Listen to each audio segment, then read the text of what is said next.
তাহলে রিজিক নিয়ে এত টেনশন করার কি আছে ভাই? টেনশনে কিছু আছে? কার কাছে রিজিক? আল্লাহ লিখে রাখছেন না? ইনশাআল্লাহ এর বাইরে কিছু হবে হবে না। অতএব এত দুশ্চিন্তার কিছু নাই, জীবনকে নিয়ে এত দুশ্চিন্তার কিছু নাই। জীবনটাকে কোরআন সুন্নাহর আলোকে এনজয় করেন। একটা বই আছে না, এনজয় ইওর লাইফ, বইটা পড়েছেন? কোরআন সুন্নাহকে দিয়ে জীবনকে এনজয় করা যায়। কোরআন এবং সুন্নাহর আনুগত্যের মধ্য দিয়ে আপনি জীবনকে উপভোগ করেন, টেনশন করার দরকার নেই। মনে রাখবেন, আল্লাহ যদি আপনার সাথে থাকেন এবং আল্লাহ যদি আপনাকে কবুল করেন, পৃথিবীর কোনো শক্তি নাই আপনাকে টলাবে। পৃথিবীর কোনো শক্তি নাই, পৃথিবীর সমস্ত শক্তি একত্রিত হয়ে আপনার চুল বাঁকা করতে পারবে না, যদি আল্লাহ আপনার সাথে থাকে। আর যদি আল্লাহ আপনার সাথে না থাকে, আইওয়াশ শোডাউন দিয়ে কোনো লাভ হবে না, কেউ আপনাকে বাঁচাতে পারবে। অতএব আল্লাহকে আপন করে নেন, যার যার হক তাকে তাকে দেন, নিজের হক আল্লাহর কাছে চেয়ে নেন, ইনশাআল্লাহ আপনি সুখে থাকবেন। তাকদীর আল্লাহ পাক লিখে ফেলেছেন। এরপরে আল্লাহ রাব্বুল আলামিন কি লিখেছেন? এরপরে আল্লাহ রাব্বুল আলামিন মহাবিশ্ব সৃষ্টি করেছেন 6 দিনে। কয় দিনে? কোরআনে দলিল আছে, হুয়াল্লাযী খালাকাস সামাওয়াতি ওয়াল আরদা ফি সিত্তাতি আইয়াম। তিনি সেই আল্লাহ যিনি আসমান সমূহ, একটা আসমান নয়, আসমান সমূহ মানে যতগুলো আসমান আছে। আর আমরা জানি 7টা আসমান আছে। কয়টা? 7টা মহাবিশ্ব আছে। এখন পর্যন্ত সায়েন্স যত কিছু আবিষ্কার করেছে, এগুলো প্রথম মহাবিশ্বের আবিষ্কার। দ্বিতীয়টাতে ওরা যেতেই পারেনি এখন পর্যন্ত। অতদূর পর্যন্ত স্পেসশিপ যেতেই পারবে না। কথা কি বুঝতে পারছেন?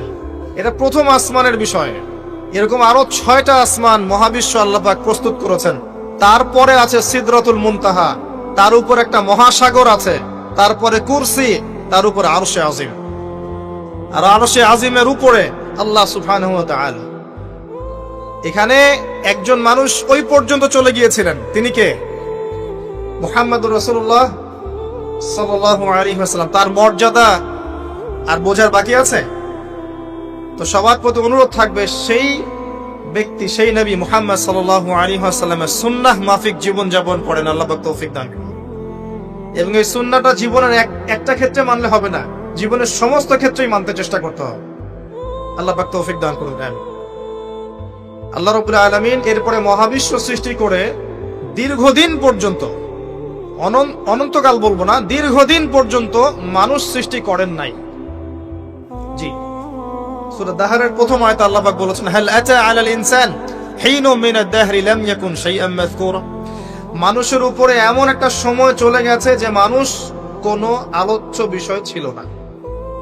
মানে মানুষ সৃষ্টি করা হবে, এখন দুনিয়া যা হচ্ছে দেখতে পাচ্ছেন, আমরা কোনো টপিকই ছিলাম না। এত সময় চলে গেছে মহাবিশ্ব। এখন মনে হয় দুনিয়াটা আমাদের, তাই না? মানুষই সব, মানুষই এই দুনিয়ার পলিটিক্যাল মালিক, ইকোনমিক মালিক, সংস্কৃতির মালিক, পরিবার, ব্যক্তি, সমাজ, সবকিছু মালিককে মালিক মনে হয় এখন মানুষকে।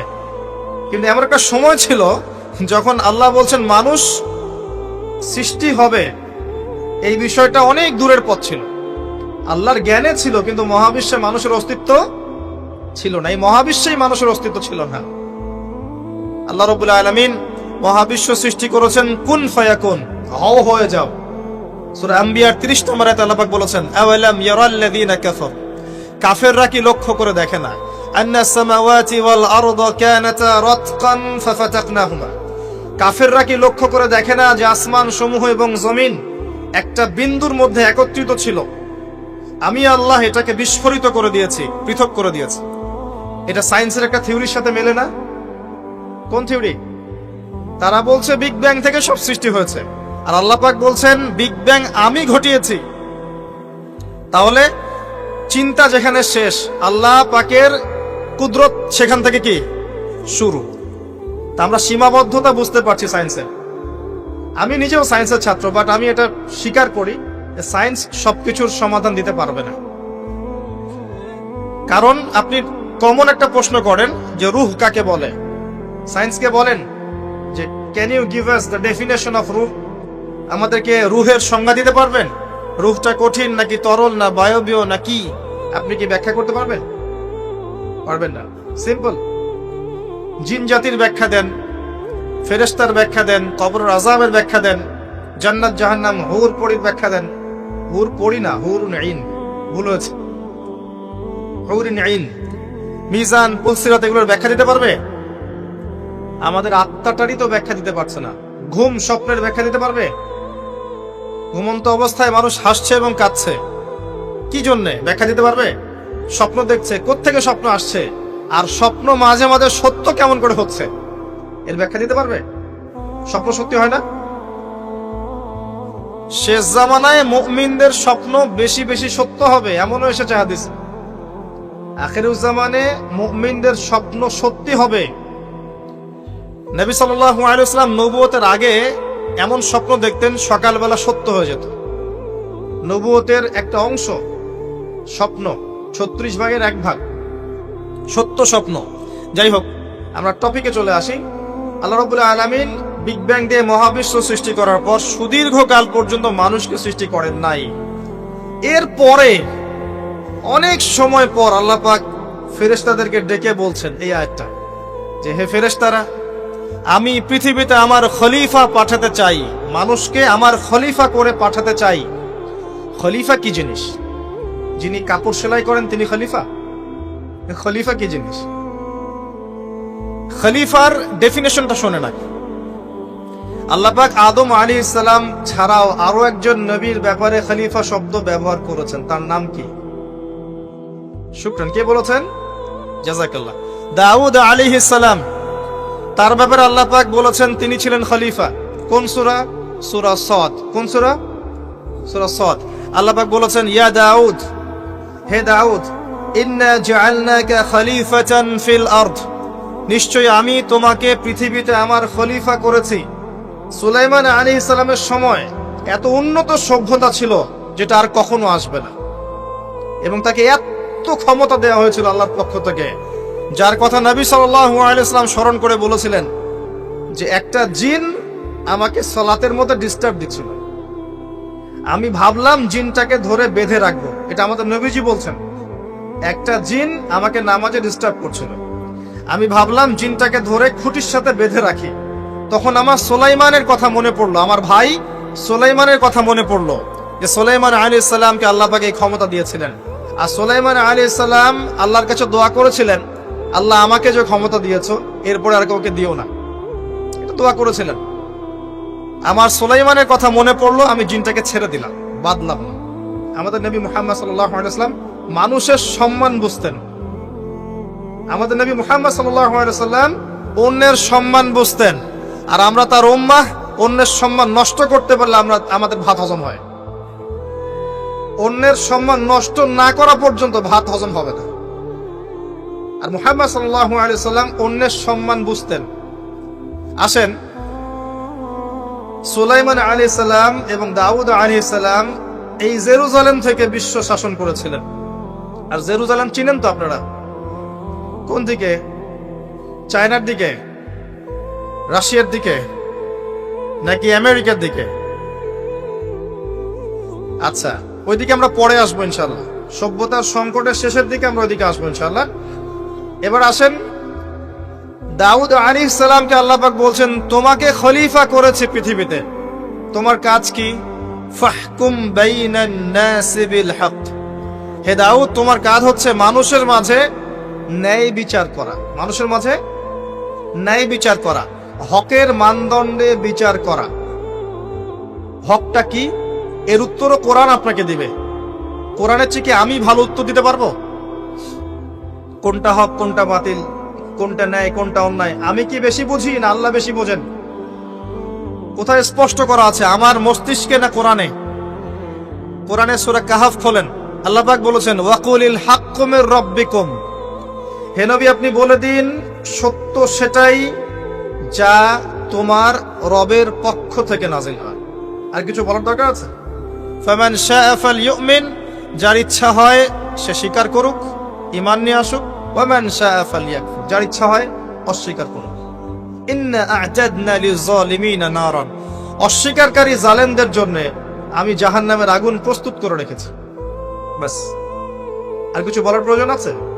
সূরা বাকারা আল্লাহ বলেছেন আল হাক্কু মির রাব্বিক ফালা তাকুনান্না মিনাল মুমতারিন, হক তোমার রবের পক্ষ থেকে আসে, তুমি সন্দেহবাদীদের অন্তর্ভুক্ত হয়েও না। আসলে এটা হক কিনা, এই যুগে চলে কিনা, এই সন্দেহের অন্তর্ভুক্ত হয়েও না। ইসলাম চির নতুন, চির প্রাচীন, চির আধুনিক, প্রত্যেকটা যুগের জন্য, শুধুমাত্র একটা যুগের জন্য নয়, এবং শুধু মুসলিমদের জন্য নয়, সবার জন্যই। কোরআন এবং সুন্নাহ শুধু আমাদের সম্পত্তি নয়, পুরো মানব জাতির সম্পত্তি। এখানে সবার হেদায়েত আছে, হোক সে হিন্দু হিন্দু ভাই বা খ্রিস্টান ভাই বা বুদ্ধিস্ট বা জিউস, যেই হোক না কেন, সবার হেদায়েত এখানে আছে। আসেন, আল্লাহ পাক কোরআনকে হক বলছেন। এটাও বলে রাখি, যখন তাওরাত নাজিল হয়েছিল তখন তাওরাত হক ছিল, তখন ওটাই ছিল হক। যখন জাবুর নাজিল হয়েছে, জাবুরই হক ছিল। যখন ইনজিল নাজিল হয়েছে, ইনজিলই হক ছিল। যখন থেকে কোরআন নাজিল হয়েছে, এখান থেকে নিয়ে কিয়ামত পর্যন্ত হকের কি অন্য কোনো মানদণ্ড আছে? এটা মানতে কোনো আপত্তি আছে? হ্যাঁ, এখন কোনো কিছু যদি কোরআন সুন্নাহর সাথে মিলে যায়, মানতে আমাদের কোনো আপত্তি নাই। কেউ একটা মতবাদ দিয়েছে, একটা দর্শন দিয়েছে, একটা সায়েন্টিফিক থট দিয়েছে, যেটা কোরআনের সাথে মিলে গেছে, হাদিসের সাথে মিলে গেছে, মানতে আমাদের কোনো আপত্তি নাই। আমরা চোখ বন্ধ করে মানবো ইনশাআল্লাহ, কোনো সমস্যা নেই। কিন্তু যে কোনো ব্যক্তি বা যে কোনো সংগঠন, যে কোনো সমাজ, যে কোনো সভ্যতা, কেউ যদি এমন কোনো কথা বলে, এমন কোনো দর্শন দেয়, এমন কোনো মতবাদ দেয় যেটা কোরআনের সাথে মিলছে না, সাংঘর্ষিক, হাদিসের সাথে মিলছে না, সাংঘর্ষিক, আপনি কি মানতে বাধ্য? এটা না মানাটাই আপনার ইমানের পরিচয়। তো আল্লাহ পাক দাউদ আলাইহিস সালামকে বলছেন, তুমি এই হকের মানদণ্ডে বিচার ফয়সালা করো। ওয়ালা তাত্তাবিউল হাওয়া, নিজের প্রবৃত্তির অনুসরণ করো না। প্রবৃত্তি মানে নিজের মন গড়া বিষয়ের অনুসরণ করো না। ইউদিল্লুকা আন সাবিলিল্লাহ, তাহলে এটা তোমাকে আল্লাহর রাস্তা থেকে সরিয়ে দিবে। নিশ্চয়ই যারা প্রবৃত্তির অনুসরণ করেছে তারা আল্লাহর পথ থেকে সরে গেছে, এই কারণে বিমা নাসু ইয়াউমুল হিসাব, তারা হিসাবের দিনটা ভুলে গেছে। আমি কি বুঝাতে পারছি ভাই? তাহলে আল্লাহ পাক খলিফার ফাংশন দিলেন। খলিফার কাজ কি তাহলে? খলিফার কাজ হচ্ছে আল্লাহর পক্ষ থেকে আসা সত্যের মানদণ্ডে মানুষের মাঝখানে ফয়সালা করা। আমার কথা ক্লিয়ার? পরিবেশ পরিস্থিতি যদি অনুকূলে না থাকে, সে করবে না, তার ক্ষমতা নাই। লা ইউকাল্লিফুল্লাহু নাফসান ইল্লা ওয়াসআহা। কিন্তু আকীদা রাখতে কি কোনো সমস্যা আছে যে এটাই চূড়ান্ত সত্য? আমি তো আগেই বলেছি, এই যুগে সারেন্ডার করতে হবে। আপনি 100% ইসলাম ফলো করতে পারবেন না। তো 100% ইসলাম ফলো করা এই যুগে আমার মতে পসিবল না, ইল্লা মাশাআল্লাহ। তো আল্লাহ পাক যদি কিছু মানুষকে বাছাই করে তৌফিক দেন, সেটা আল্লাহ পাকের নিজস্ব ব্যাপার, ইখতিয়ার, স্বাধীনতা। আসেন, আল্লাহ রাব্বুল আলামিন এখানে খলিফার ফাংশন বললেন, এবং আদম আলাইহিস সালামকে এই খলিফা করে পৃথিবীতে পাঠালেন। সভ্যতার শুরু হলো। সভ্যতার শুরু রোমকদের দ্বারা হয় নাই, সভ্যতার শুরু পশ্চিমাদের দ্বারা হয়নি, সভ্যতার শুরু হয়েছে নবীদের দ্বারা। সর্বপ্রথম সভ্যতার ধারক বাহক হচ্ছেন আদম আলাইহিস সালাম, যাকে আল্লাহ পাক খলিফা করে পৃথিবীতে পাঠিয়েছেন। যে বা যারা পৃথিবীতে আল্লাহর বিধান অনুযায়ী চলছে, তারা আল্লাহর খলিফা। কথা বুঝতে পারছেন? আর যারা পৃথিবীতে আল্লাহর বিধান অনুযায়ী চলছে না, তারা আল্লাহর খলিফা নয়, তারা শয়তানের খলিফা। এবার আসেন, আদম আলাইহিস সালামকে সৃষ্টি করার পরেই কি পৃথিবীতে পাঠানো হয়েছে? না, আগে কি করা হয়েছে? আগে জ্ঞান শিক্ষা দেয়া হয়েছে। শুরু থেকেই জ্ঞান আছে, আর এই জ্ঞান সৃষ্টিগতভাবে আমাদের মধ্যে ছিল না, আল্লাহ পাক শিখিয়েছেন। তাহলে সভ্যতা এগিয়ে যাবে কিভাবে? জ্ঞান চর্চার মধ্য দিয়ে। বুঝতে পারছেন? আগে জ্ঞান। এখনো যদি আপনি একটা সুন্দর সভ্যতা চান, জ্ঞান চর্চা, এছাড়া কোনো অপশন নাই। জ্ঞান এর চর্চা, প্রচার, সভ্যতা, সমাজ সুন্দর হবে ইনশাআল্লাহ। এরপর কি হলো? সভ্যতা এগিয়ে গেল কিভাবে? তার বুকের হাড় থেকে হাওয়া আলাইহিস সালাম, এই যে সভ্যতার একটা অংশ, মহিলাদেরকে ছাড়া কি আপনি সমাজ চিন্তা করতে পারবেন? তারা আমাদের মধ্য থেকেই সৃষ্টি, এবং বাঁকা হাড় থেকে। জোরে চাপ দিতে যায় না, ভেঙে যাবে। জোরে চাপ দিতে যায় না, ভেঙে যাবে। বাস্তব অভিজ্ঞতা থেকেই বলছি। আর ছেড়ে দিলে আবার ওইভাবেই থেকে যাবে। এজন্য উত্তম নসিহতের মধ্য দিয়ে একটু মানায় টানায় চলতে হবে আর কি দুনিয়ার জীবন। সবকিছু 100% মনের মতো হবে না, একটু মানায় নিয়ে চলতে হবে। কারণ আমি নিজেও সাহাবী নই, দেখবেন আমার স্ত্রীও মহিলা সাহাবী নন, আপনিও সাহাবী নন, আপনার স্ত্রীও মহিলা সাহাবী নন। তাই ওই হিসাব কিতাব করে লাভ নাই। আমরা সবাই অপরাধী, সবার মাঝে ল্যাকিংস আছে। এই জন্য সবার উচিত সবার ভুলগুলোকে ক্ষমা করে দুনিয়ার জীবনটা হৃদ্যতা ভালোবাসার সাথে কাটানো, তাহলে পরিবার ঠিক থাকবে ইনশাআল্লাহ। এরপরে কি পরীক্ষা? কিসের পরীক্ষা? এই গাছের কাছে যেও না। কোন গাছ? এই প্রশ্নের দরকার নাই তো আমার, কোন গাছ? যে গাছই হোক, এই গাছের কাছে যেও না। তার আগে আল্লাহ পাক বলে দিলেন আদম আসো। ফেরেশতাদেরকে ডাকলেন, আদম তুমি এই নামগুলো বলে দাও। তিনি সব নাম বলে দিলেন। ফেরেশতাদেরকে আগে জিজ্ঞাসা করেছিলেন তোমরা বলে দাও, তারা বলেছে লা ইলমা লানা ইল্লা মা আল্লামতানা। এখানে জ্ঞানের মধ্য দিয়ে আল্লাহ পাক আদম আলাইহিস সালামকে সম্মানিত করলেন। জ্ঞান, সম্মান, নবী, সভ্যতার সূচক। আমার কথা কি বুঝতে পারছেন? এরপরে ইবলিস, সবাই সেজদা করলো। আদম জ্ঞানে জয়ী হয়েছে, তোমরা সবাই তাকে সেজদা করো।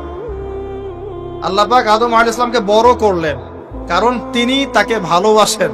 আল্লাহ পাক আমাদেরকে ভালোবাসেন, বাসেন না? আল্লাহ পাক আমাদেরকে প্রচন্ড ভালোবাসেন।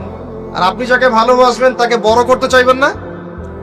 আল্লাহ পাক আদম আলাইহিস সালামকে উঁচু করলেন, তোমরা আদমকে সিজদা করো। ওয়া ইয কুলনা লিল মালাইকাতি ইসজুদু লিআদম ফাসাজাদু, সবাই সিজদা করলো ইল্লা ইবলিস। ইবলিস কেন সিজদা করলো না? কিয়াস করলো, খলাকতানি মিন নার ওয়া খলাকতাহু মিন তিন। আমাকে সৃষ্টি করেছেন আগুন দিয়ে, তাকে সৃষ্টি করেছেন মাটি দিয়ে, আমি কেন তাকে সিজদা করতে যাব? রিমেম্বার, লিসেন টু মি, ইবলিসের জ্ঞান ছিল, ইবলিসের আমল ছিল। আই রিপিট, ইবলিসের জ্ঞান ছিল, ইবলিসের আমল ছিল। ইবলিসের মাঝে বিনয় ছিল না, অহংকার ছিল। ইবলিস ধ্বংস হয়ে গেছে। যদি আমাদের জ্ঞান, আমাদের ডিগ্রি, আমাদের সার্টিফিকেট আমাদেরকে অহংকারী বানায়, আমরা ইবলিসের কাতারভুক্ত হয়ে যাব, নাউযুবিল্লাহ। ঠিক আছে? এবার ইবলিসকে বের করে দেয়া হলো, চিরস্থায়ী জাহান্নামী, অভিশপ্ত করা হলো। আদম এবং হাওয়া আলাইহিস সালাম জান্নাতে রাখা হলো। গাছের কাছে যেও না, তারা চলে গেলেন। কিভাবে চলে গেলেন? এখানে আসেন। ইবলিস এসে ওয়াসওয়াসা দিয়েছে। কি ওয়াসওয়াসা সেটা শোনেন। এটা একটা ভালো প্রশ্ন। কোন ওয়াসওয়াসায় পড়ে তারা এই কাজটা করে ফেললেন? এটা সূরা তহার মধ্যে আছে। কোন সূরা? তহা। এখানে আল্লাহ পাক বলেছেন, ইবলিস এসে বলেছিল যে তোমরা যদি ওই গাছের কাছে যাও এবং এর ফল খাও, তাহলে তোমরা চিরস্থায়িত্ব লাভ করবে। চিরস্থায়িত্ব, অমর হয়ে যাবে, অমর। কথা বুঝতে পারছেন? অমরত্ব। অমরত্বের টোপ দিয়ে ইবলিস এভাবে ওয়াসওয়াসা দিয়েছে আমাদের পিতাকে, আমাদের মাকে। এর ফলশ্রুতিতে আল্লাহ রাব্বুল আলামিন আমাদেরকে নামিয়ে দিয়েছেন পৃথিবীতে। আল্লাহ পাক নামিয়ে দেওয়ার সময় আদম এবং হাওয়া আলাইহিস সালাম তাদেরকে ক্ষমা করে দিয়েছেন, কিন্তু একটা সময় দিয়েছেন, এখন আর জান্নাতে থাকা হবে না, পৃথিবীতে চলে যাও, এখানেও চিরস্থায়ী জীবন পাবে না, নির্দিষ্ট সময় থাকবে। এর মধ্যে আমি তোমাদের রিজিক দিব, তোমাদেরকে আমি খাবার দিব, বাসস্থান দিব, সবকিছু দিব, স্ত্রী সন্তান যা যা লাগে মৌলিক চাহিদা সব দিব। তখন যদি তোমরা আমার হেদায়েতকে মেনে চলো, আবার জান্নাতে ফিরে আসবে। যদি না মানো, ইবলিসের সাথে জাহান্নাম। কথা ক্লিয়ার? সহজ সরল জীবন দর্শন, দ্য ফিলোসফি অফ লাইফ। এত দর্শন শেখার দরকার নাই। আমরা দর্শনের বই পড়তে পড়তে মাথা খারাপ হয়ে গেছে। পশ্চিমা দর্শন, জৈন দর্শন, চারবাক দর্শন, ইউরোপিয়ান দর্শন, আধুনিক দর্শন পড়তে পড়তে অবস্থা খারাপ। মার্কসীয় দর্শন। সুবহানাল্লাহ, একটা সহজ সরল জীবন দর্শন আল্লাহ দিয়েছেন। সূরা বাকারার আয়াত নাম্বার 38 এবং 39, দুইটা আয়াত। কি দর্শন? আল্লাহ বলছেন, কুল নাহবিতু মিনহা জামিআ। আমি আল্লাহ বললাম তোমরা সবাই নেমে যাও। কারা কারা সবাই? আদম, হাওয়া, ইবলিস। তোমরা নেমে যাও পৃথিবীতে। ফাইম্মা ইয়াতিয়ান্নাকুম মিন্নি হুদান, তোমাদের কাছে আমার পক্ষ থেকে হেদায়েত আসবে। কি আসবে? এই যে তাওরাত, জাবুর, ইনজিল, কোরআন, আল্লাহর বাণী, ওহী, এগুলো আসবে, রাসূল আসবেন। ফামান তাবিআ হুদায়া ফালা খাউফুন আলাইহিম ওয়ালা হুম ইয়াহজানুন। যে বা যারাই আমার এই হেদায়েতকে মেনে চলবে, তাদের বিন্দু মাত্র ভয় নাই, কোনো টেনশন নাই, কোনো ভাবনা নাই। ইনশাআল্লাহ আবার জান্নাতে ফিরে আসবে ইনশাআল্লাহ। সুসংবাদ। ঠিক আছে? তারপরের আয়াত আল্লাহ পাক বলছেন ওয়াল্লাযীনা কাফারু ওয়া কাযযাবু বিআয়াতিনা, কিন্তু যারা আমার আয়াতকে মিথ্যা প্রতিপন্ন করবে এবং অস্বীকার করবে, কুফরি করবে, ফাউলাইকা আসহাবুন নার, এরা হবে জাহান্নামের অধিবাসী। কার সাথে? ইবলিসের সাথে। হুম ফিহা খালিদুন, তারা সেখানে চিরস্থায়ী হবে। সহজ সরল জীবন দর্শন, দ্য ফিলোসফি অফ লাইফ। মানলেই শান্তি, না মানলেই অশান্তি। এরপর একটা চ্যালেঞ্জ, ইবলিস চ্যালেঞ্জও করছে, আল্লাহ তুমি আমাকে বের করে দিয়েছ, ঠিক আছে, আমি আদম সন্তানের ডান দিক থেকে আসব, বাম দিক থেকে আসব, সামন থেকে আসব, পিছন থেকে আসব, তাকে আমি জাহান্নামের পথে নিয়েই ছাড়ব। এটা মনে রাখেন মাথার মতো, ইবলিসের চ্যালেঞ্জ। আর আল্লাহ পাকও সতর্ক করলেন, ইন্নাহু লাকুম আদুউম মুবিন, সে তোমাদের স্পষ্ট শত্রু। এবার পৃথিবীতেও নামিয়ে দিলেন, হেদায়েতও পাঠাচ্ছেন, নবী রাসূল পাঠিয়েছেন। সভ্যতা আস্তে আস্তে এগিয়ে চলল। সভ্যতায় দুইটা শক্তি দেখতে পাচ্ছেন, একটা আল্লাহর পক্ষ থেকে আসা শক্তি, একটা শয়তানি শক্তি। এই দুটো নিয়ে সভ্যতা এগিয়ে চলছে। আবারও বলছি, সভ্যতা শুরু হয়েছে নবী দ্বারা, রোমকদের দ্বারা নয়। সভ্যতা শুরু হয়েছে নবী দ্বারা। মানুষ আগে গাছের ছাল পাতা পরে থাকতো না। সূরা আরাফে আল্লাহ পাক বলেছেন, আমি মানুষের জন্য, আদম হাওয়া আলাইহিস সালাম তাদের জন্য লেবাস পাঠিয়েছি, পোশাক পাঠিয়েছি। আমি লেবাস নাজিল করেছি উপর থেকে। লোহার খনি দেখেছেন? লোহার খনি কেউ কি বিশ্বাস করবে যে লোহা মহাকাশ থেকে পৃথিবীতে এসে পড়েছে? ওয়ানজালনাল হাদিদ, আল্লাহ পাক বলছে আমি হাদিদ নাজিল করেছি। কোরআন নাজিল করা বোঝেন? কোরআন নাজিল মানে কি? আল্লাহর উপর থেকে কোরআন আসেনি। জিবরাইল আলাইহিস সালাম কোরআন নিয়ে আসছেন না নিচে মুহাম্মদ সাল্লাল্লাহু আলাইহি ওয়াসাল্লামের কাছে? এই যে কোরআন নাজিল হচ্ছে, আনজালা।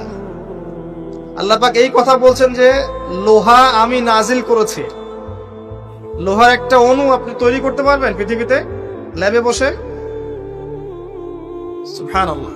আল্লাহ পাক নাজিল করেছেন। ঠিক একই ভাবে আল্লাহ পাক পোশাক নাজিল করেছিলেন আদম এবং হাওয়া আলাইহিস সালাম তাদের জন্য। তারা গাছের ছাল পাতা পরে ঘোরাফেরা করতেন না। বোগাস কথাবার্তা শেখায় মানুষকে। এবং কৃষিকাজ, আপনার প্রযুক্তি, আপনার পরিবার গঠন, সন্তান প্রতিপালন, একজন মানুষের জীবন যাপনের জন্য যত কিছু প্রয়োজন, সব জ্ঞান আল্লাহ পাক আদম আলাইহিস সালামকে শিক্ষা দিয়েছিলেন। দুনিয়াতে আসার পরে যখন যেটা প্রয়োজন হয়েছে, ওহী নাজিল হয়েছে, জিবরাইল আলাইহিস সালাম তাকে শিখিয়ে দিয়েছেন।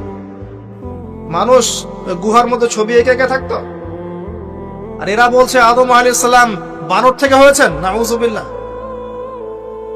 সুবহানাল্লাহ। এটা যারা বিশ্বাস করে তারা সরাসরি কোরআনের সাথে কুফরি করছে, স্পষ্ট কাফের। আদম আলাইহিস সালাম আল্লাহ পাক তাকে হাত দিয়ে সৃষ্টি করেছেন, নিজের হাতে সৃষ্টি করেছেন। তিনি বানর থেকে মানুষ হননি। হ্যাঁ, যারা এই মতবাদটা দিয়েছে ওরা বানর থেকে মানুষ হতে পারে, আমরা হই না। বরং সূরা বাকারা আপনি উল্টা চিত্র দেখতে পারবেন। সূরা বাকারা দেখবেন, পড়তে পড়তে দেখবেন একটা জায়গায় আছে যে শনিবারের সীমা লঙ্ঘন করার জন্য কিছু মানুষকে, বনু ইসরাইলের কিছু মানুষকে আল্লাহ পাক মানুষ থেকে বানর বানিয়ে দিয়েছে। আছে না দলিল? তাহলে এটার প্রমাণ পাওয়া যাচ্ছে। সুবহানাল্লাহ।